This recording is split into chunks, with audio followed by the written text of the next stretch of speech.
पहले हमने ये सोचा था कि जो एंटरप्रेन्योर हैं, जो व्यवसाय कर रहे हैं या कुछ नया कर रहे हैं अपने जीवन में जीवन यापन के लिए, केवल नौकरी के पीछे नहीं भागते, उन लोगों को आपके सामने लेके आएंगे और बताएंगे कि उन लोगों ने क्या क्या किया है अपने क्षेत्र विशेष में और कितना अच्छा कर रहे हैं।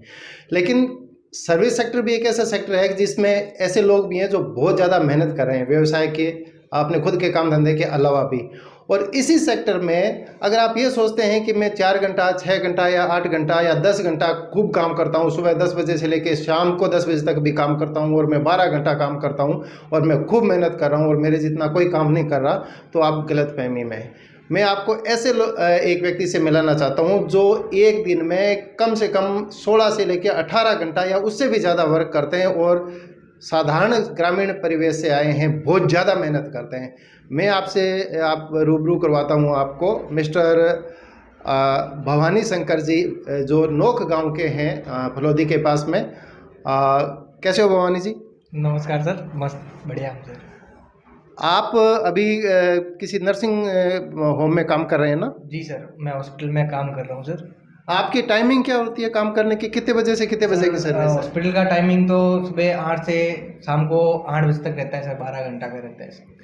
अच्छा, आपने से बात करने से पता चला कि आपने खूब सारी डिग्री डिप्लोमा आपने कर रखे हैं। आप ये बताओ कि आपने क्या क्या किया हुआ है, फिर आगे की बात करेंगे। सर मैंने एक्यूप्रेशर में तो डिप्लोमा होता है, उसमें फिर एमडी होती है, वो दोनों कर रखी है। और एक लैब का कोर्स होता है डीएमएलटी, डिप्लोमा होता है वो मैंने शुरुआत मेडिकल लाइन उसी से शुरुआत करी थी। वो उसका वैसे तो इतना ध्यान था नहीं कि डीएमएलटी क्या होता है, उस टाइम पता नहीं था सर। मेरे फादर के फ्रेंड है डॉक्टर भागीरथ जी बिश्नोई जी, तो उन्होंने पापा ने पूछा कि क्या करूँ आगे, इसकी 12th हो गई है। पापा ने तो हॉस्टल में जैसे ही पढ़ा पढ़ा के मैंने पापा को बोला कि मेरे को बाहर पढ़ना है, गांव में पढ़ाई हो नहीं रही मेरी, तो उन्होंने मेरा एडमिशन करा दिया बाहर।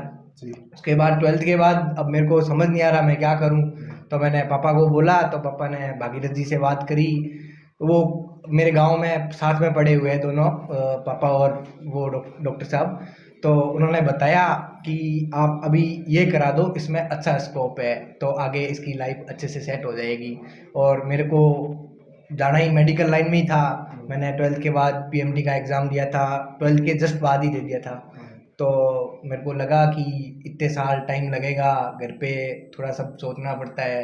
सर हम एक झोपड़ी में रहे हुए हैं, एक झोपड़ी में ही सोते थे सारे जने, वहीं खाना बनता था। और नहाने के लिए गांव में होता है, बाहर बड़ा पत्थर रख देते हैं, उस पे नहाते हैं। तो यहाँ रह लिया, फिर कॉलेज भी जाता। और उस तो टाइम यानी आपने एक्यूप्रेशर में डिप्लोमा किया? वो बाद में करा सर। तो पहले क्या किया? पहले मैंने डीएमएलटी करी। डीएमएलटी की? डीएमएलटी ये डीएमएलटी क्या चीज होती है? Diploma medical laboratory lab, technology. अच्छा अच्छा, टेक्नीशियन लैब का होता है ना। टेक्नीशियन का आपने डिप्लोमा किया, फिर उसके बाद में एक्यूप्रेशर का किया, फिर एक्यूप्रेशर में आप डिग्री अभी कर रहे हैं? एमडी एमडी एमडी आप कर रहे हैं, और नर्सिंग का भी आप नर्सिंग का अब चालू हुआ है सर। यानी चौथी डिग्री है आपकी, एक प्रकार से अभी काम कर रहे हैं। अच्छा, ये आप बताइए कि मैं आपके जो हॉस्पिटल है संचालक, उनसे मिला था, तो मैंने पूछा था आपके बारे में, मिस्टर पंकज मोहता जो हैं उनसे पूछा था, तो वो कह रहे थे कि ऐसा कोई काम नहीं है जो भवानी जी को नहीं आता है, यानी कि वो ऑलराउंडर है। ये इतने सारे काम आपने एक साथ कैसे सीखे? सीख लिए सर, हॉस्पिटल में ही रहता हूँ तो सर बताते, जब सर कहते थे काम का, तो कभी ना नुक्कर हुआ नहीं कि ठीक है सर कर लूंगा, एडमिशन फाइल बननी है, यानी जो आपको बोला कि ये काम करो वो किया। और सर ने ये भी बोल रखा था कि तू अच्छा सीख लेगा। तो मैंने कहा ठीक है, सीखते रहो, जितना आया सीखता रहा, तो हो गया सर। तो आप फिजियोथेरेपिस्ट भी हैं, आप एक्यूप्रेशर भी आप करते हैं, आप नर्सिंग का काम भी करते हैं, आप लैब टेक्नीशियन का भी काम करते हैं, और बाकी जो सार संभाल मरीजों की है वो भी आप करते हैं। अच्छा, क्या टाइमिंग रहती है आपके हॉस्पिटल की? 8 से 8 की रहती है सर। अच्छा, उसके 8 से 8 के बीच में, यानी 8 से लेकर शाम को 8 बजे के बाद में आप क्या काम करते हैं? होम विजिट करता हूँ सर, पेशेंट जो हॉस्पिटल नहीं पहुँच सकता फिजियोथेरेपी या एक्यूप्रेशर के लिए, या फिर इंजेक्शन के लिए घर पे जाना है, तो उसके लिए जाता हूँ सर। अच्छा, आप शाम को 8 बजे के बाद में लगभग कितना बजे सारा काम करके और वापस अपने सोने के लिए आते हैं? कोई टाइम नहीं है सर। तो भी लगभग अमूमन 12 12:30 1 बज ही जाते हैं। 12 से 1 बजे तक आप वापस आते हैं। सुबह कितने बजे उठते हैं फिर? सुबह 5:30 बजे उठता हूँ, तो 1 2 पेशेंट सुबह के कर लेता हूँ, तो मैनेज हो जाता है कि सारे पेशेंट हो गए। हाँ, यानी कि जो शाम को जो आपके फिजियोथेरेपी में या कोई और काम में रह गए थे उनको आप सुबह टाइम देते हैं, फिर जी आप सर, जी सुबह 8 बजे हॉस्पिटल जाने से पहले में वो टाइम देते हॉस्पिटल हैं। जाने से पहले। यानी लगभग आपका 12:30 बजे से लेके 1 बजे तक सोते हैं और 5 बजे के 5:30 बजे आप उठते हैं, हाँ, तो लगभग 5 घंटे की आजू बाजू नींद ले पाते पाँच, हैं। हाँ, 5 साढ़े 5 तो आप घंटे। तो हॉस्पिटल में रहते हैं, रात को भी पेशेंट आते होंगे, उनके लिए भी आपको उठना होता होगा। अब सर फ़ोन आता है तो उठ जाता हूँ, ऐसा नहीं लगता कि नहीं उठ पाता, उठ जाता हूँ। नहीं अच्छा तो नींद लगता है खराब नहीं होती आपकी? सर, अच्छा लगता है बस कि काम करना अच्छा लगता है, कि सामने वाले ने बोला ना कि मेरा काम हो गया, अच्छा हो गया, ठीक हो गया, तो नहीं, आप जैसे अच्छा आप 1 बजे सोए हो और आपको 5, साढ़े 5, 6 बजे वापस उठना है, उसके बाद में रात को 2 बजे आके आपको फिर कोई व्यक्ति उठाए कि मैं परेशान हूँ, तो आपको इरिटेशन नहीं होता कि मेरी नींद खराब कर दी? बिल्कुल ही नहीं होता सर, बिल्कुल ही नहीं होता। क्या जज्बा है! आप देखिए कि आप बस दिन भर भागा दौड़ी करते हैं, 5, साढ़े 5 घंटे की नींद लेते हैं, उसके बाद में भी रात को अगर आपको बीच में डिस्टर्ब करने के लिए या अपने कोई काम के लिए आपके पास आए, तो आपका सेवा भाव इतना जोरदार है कि उसको आपको इरिटेशन नहीं होता। भवानी जी, आप ये बताइए कौन कौन है आपके परिवार में?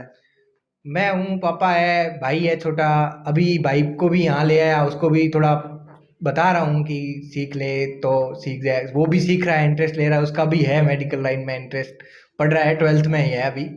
अच्छा, आपने मुझे ये बताया था पहले कि आपने काम पहले सीखा और उसकी डिग्री बाद में हासिल की। ऐसा करने से आप कह रहे थे कि बहुत ईज़ी हो जाता है, क्योंकि आपको सब कुछ पता होता है कि इजी, काम कैसे होता है। इजी सर इसलिए हुआ, एक तो पढ़ाई में इजी हो गया, दूसरा ये हो गया कि आप डिप्लोमा कर रहे हो तो सर उसकी फीस तो लगेगी, उसकी लगेगी, उसका घर से मांगने से अच्छा खुद ही करके ठीक है कि काम यानी करना फीस भी पड़ता है। आपने कमा के खुद खुद भरी है आपने? हाँ, फर्स्ट ईयर की जब डीएमएलटी का करा था तब पापा ने भरी थी, उसके बाद मैंने धीरे धीरे, भाई का भी अभी चल रहा है तो मैं कर पा रहा हूँ कि ठीक है, जैसे घर पे अब घर भी अच्छा हो गया है कि वो पापा और हम दोनों मिलके बना लिया घर भी। सच से हार्ड वर्किंग गाइस, क्या बात है कि आप रात को सोते हो बड़ी मुश्किल से भी, हमेशा आप पूरी नींद भी पूरी नहीं कर पाते, फिर भी सुबह 5 बजे भागते हो, रात को 12-1 बजे तक फिर भागते हो।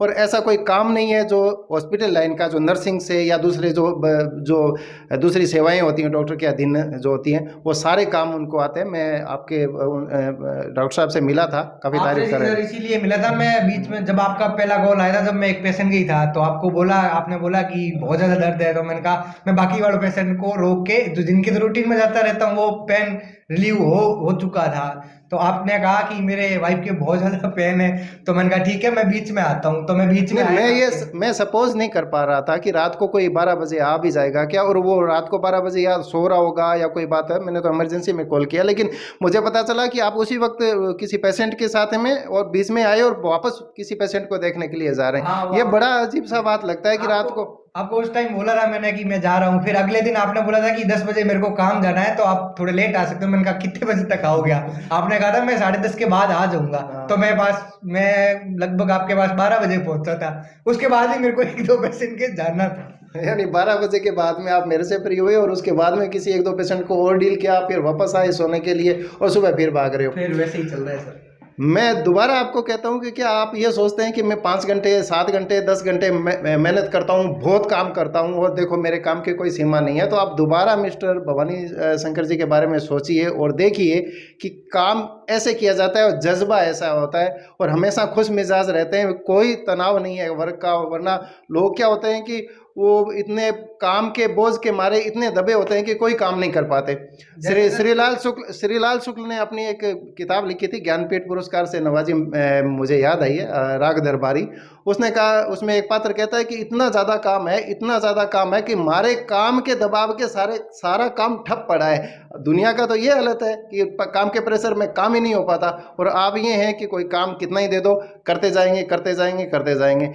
आप बताइए अपने ये बारे सब में। Sir Mohta sir, Pankaj sir है, इनको देख देख के और इनसे सीख सीख के सब फिर आदत ही पड़ गई है कि अब जब रात को जल्दी रूम में घुस भी जाऊँ ना तो नींद नहीं आएगी अब। यानी काम को ही आपने सब कुछ अपना कर्म धर्म अब पूजा तो सब कुछ घरों बना पे भी लिया। होने लगे, घर पे पापा और बोलने लगे कि तू आता क्यों नहीं है, फोन आता है, रोज आता है, माँ है, माँ का तो रोज ही फोन आता है, उनको यही बोलता हूँ कि मैं पेशेंट के निकला हूँ, पेशेंट के निकला हूँ, बस वो इतना कहते हैं फोन काट देते हैं। जब तक बात नहीं करता तो वो भी होता है कि बात नहीं हुई, बात हुई है, बात भी इतनी करता हूँ कि लेकिन हेलो। परिवार वाले भी तो खुश है नहीं आपके? हाँ सर, काम से खुशी है, जब मैं अच्छा सेट हो गया, भाई का भी खर्चा निकल रहा है, सब हो रहा है सर। यानी कि आप देखिए काम के साथ साथ अर्निंग तो हो ही रही है, उसमें तो कोई मना ही नहीं है। बिल्कुल सर, अगर वो आप तो एक्स्ट्रा काम करते हैं तो आप एक्स्ट्रा कमा भी पाते हैं इसमें। जी सर, वो तो कमा कमा भी लेते हैं, और कुछ ये भी होता है कि अच्छा लगता है कि इस काम को करके कोई पेशेंट बोलता है कि अच्छा हो गया, भी मेरे ठीक आपका हो कहने गया। का अर्थ ये है कि भी जो मनी है वो सेकेंडरी है और जो काम है, वो जज्बा है, वो जो सेवा है वो पहला है। जी सर, जी सर।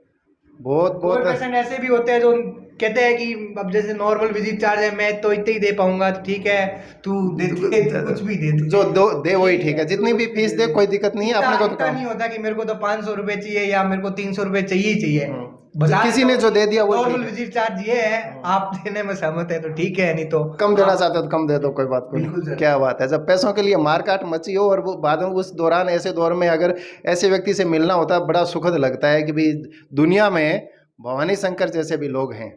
भवानी जी आपसे मिलकर बहुत खुशी हुई। थैंक यू सर, थैंक और यू। मुझे लगता है कि हमारे देश में जो ग्रामीण अंचल में जो प्रतिभाएं हैं, जो छुपी हुई हैं, जो बहुत मुश्किल हालात में पल के जो आते हैं, वो जानते हैं पैसे की वैल्यू, जानते हैं काम की वैल्यू, जानते हैं और सेवा की वैल्यू जानते हैं। और ऐसे ही लोगों से हम बार बार आपको रूबरू कराते रहेंगे। वीडियो को लाइक और शेयर जरूर कीजिए, चैनल को सब्सक्राइब कीजिए और बेल आइकॉन जरूर दबाइए, ताकि ऐसी महत्वपूर्ण जानकारी आपको मिलती रहे और ऐसे ही खास लोगों से, प्रेरणादायक लोगों से आपकी मुलाकात कराते रहें। नमस्कार।